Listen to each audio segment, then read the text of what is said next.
the fact that this is in a box, I'm just not used to receiving film gear new in boxes. I'm gonna zoom in on my face as I look at this camera for the first time. I have no clue what this looks like. I haven't seen a deck. I don't know a thing about it. Literally, I just knew the name. Pentax 17. Oh, wait. How do I get this out of here? Oh my God, don't be stuck. Here it goes. Oh, wait. Whoa, we need to dive into this. I don't know what I was expecting when Pentax told me they were sending me their new camera, but it was not this. The manual told me all of nothing, so I had to go off of common sense to figure out this cute little machine. The Pentax 17. It feels quite nice in the hands. It looks like a camera straight out of the 80s or 90s with all the chunky knobs and dials, and based on how it looks, I expected it to weigh a little more, but it being light is definitely not the worst problem in the world. The vertical window inside the camera and the lines in the viewfinder are leading me to believe this is a half-frame camera, which now makes the name make sense because 17 is half of 35. Isn't that fun? But the ultimate question is, how good is the image? You know what we have to do. It's time to test her out.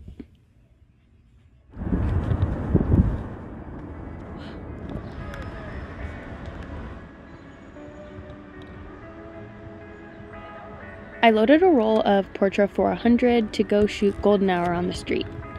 I decided to put the camera in auto mode for basically this whole first roll, with a few exceptions. I really just want to test the brain, so to speak, of the camera and see how it thinks, and see what it will do in auto mode.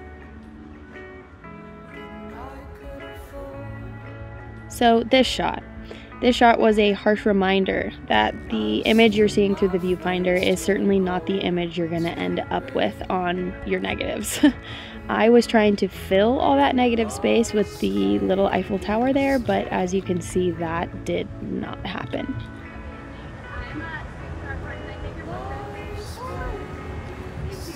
Oh my God, of course. I'm just gonna get some candids of you, if you don't mind. I love you guys in your like glam dresses smoking. I'm like, oh, and such a hot day.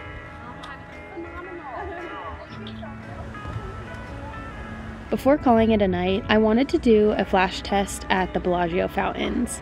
The view I had of it was very backlit, so I took one photo without flash to see how it would handle all those deep shadows in the front and the bright sky and water in the back. And then I took another shot with the flash, which looks really quite nice in my opinion.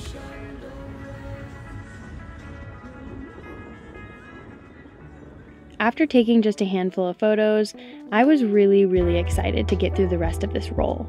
And I really wanted to push this little camera. So I did what I do best and I hit the road with it.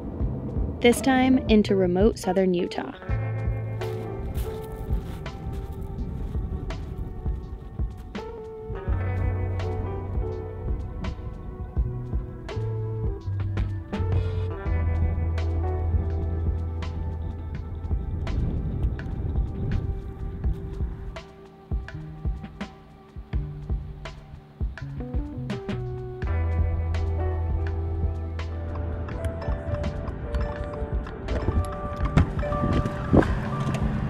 Cutie?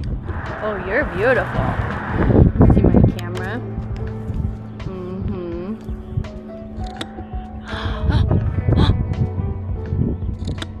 Oh, that was such a good one. Nice meeting you. Bye. Thanks. So here's the thing. I always want you all at home to come to your own conclusions about whatever camera or lens or film stock or whatever we're talking about. So I am going to let some of these moments just roll on without any commentary so you can judge for yourself. Or if you're not in the department of judging today and you're just here to chill, please be my guest, get a snack, enjoy.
Driving out to this particular part of Utah was the best decision I've made in a long time.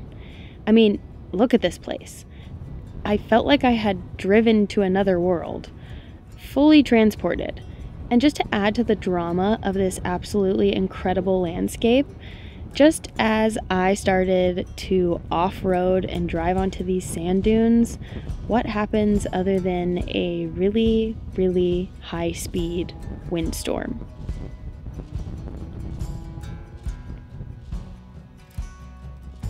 The wind started to really, really pick up, so I found safety in my car for a little bit. Wow. My car is shaking so bad. I can't even see what's out there. This is crazy. As unnerving as this was, watching this was oddly very beautiful and almost calming to me. I really actually felt like my car was going to fly up into space though. Oh, and speaking of space, you could see it perfectly from the spot I got for the night. And along with an amazing view, it even had all the amenities for a gourmet meal. Guaranteed to put me right to sleep.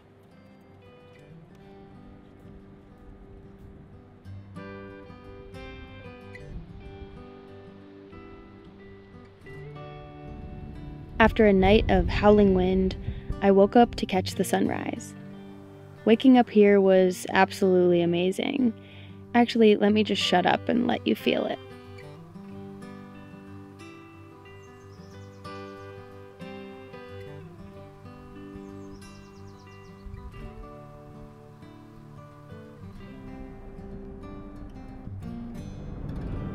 With nothing more to see around my spot, I got back in the car to continue deeper into this insane landscape, stopping all along the way, of course.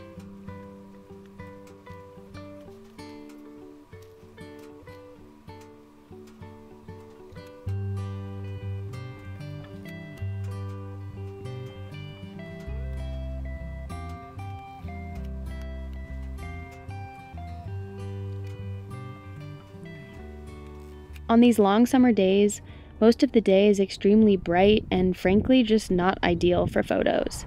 But we are disregarding trying to get the most perfect photos with this camera, and we're just seeing how it does wherever we go, whenever we get there.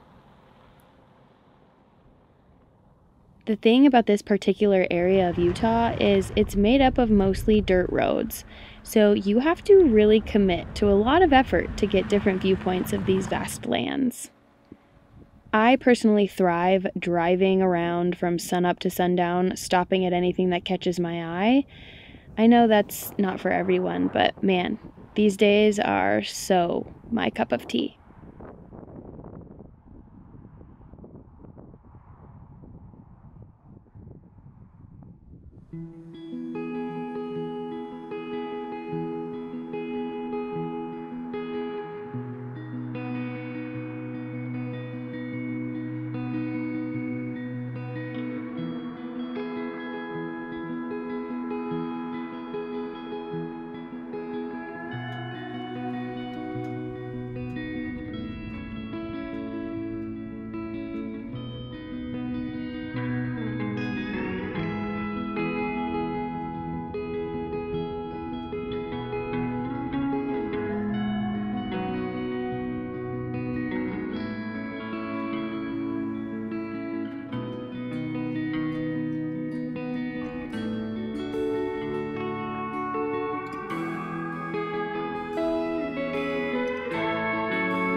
If I was early in my career and I didn't own as many freaking cameras as I do, or I was getting into film for the first time right now, I would be seriously eyeing this camera. It has its downfalls, it has its benefits, just like every other camera in the world. It really just depends on how you use it.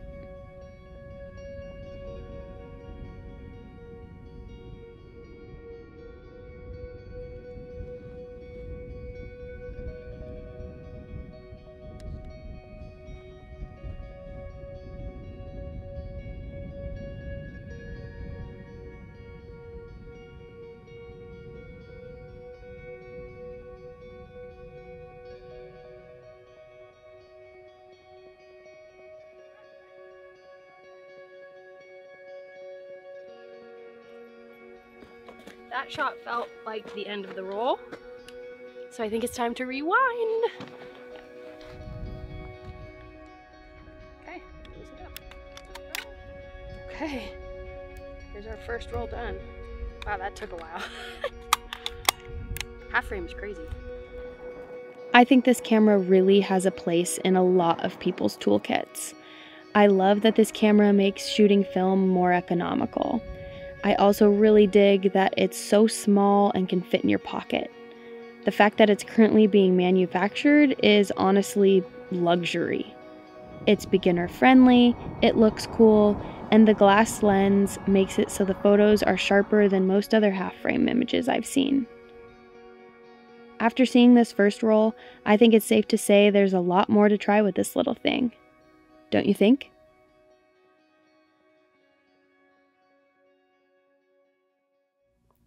This episode was brought to you by KEH, my most trusted secondhand gear retailer. My most recent piece of KEH gear is this glorious RB67, which I also shot on this trip to Utah. The main reasons I keep going back to KEH, well, first, their incredibly helpful and accurate grading system so you know exactly what you're getting. Second, their pricing. I've saved so much money shopping at KEH over the years. And third, real-life support is behind all of it.